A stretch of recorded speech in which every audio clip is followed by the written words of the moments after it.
আয়ান, উঠো বাবা, সেহরির সময় হয়েছে। জি মা, উঠছি। আমি আজ পুরো রোজা রাখবো। মাশাআল্লাহ, আল্লাহ তোমাকে শক্তি দিক। নিয়ত করো, আজ আমরা আল্লাহর জন্য রোজা রাখছি। আল্লাহর জন্য রোজা রাখছি। আমিন। আল্লাহ তোমাকে শক্তি দিক। মা, রোজা রাখা এত সুন্দর। রামাদান আমাদের ধৈর্য আর কৃতজ্ঞতা শেখায়। আয়ান, স্কুল ব্যাগ গুছিয়ে নাও। আমি আজ ভালো কাজ করব, কারোর সাথে ঝগড়া করব না, কারণ আমি রোজাদার। আয়ান, তুমি কিছু খাচ্ছ না?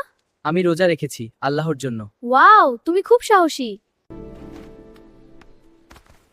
কিছু হয়নি, সাবধানে হাঁটো।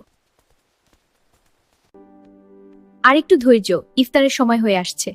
আমি পারবো ইনশাআল্লাহ। বিসমিল্লাহ। আলহামদুলিল্লাহ, আমি পুরো রোজা রেখেছি।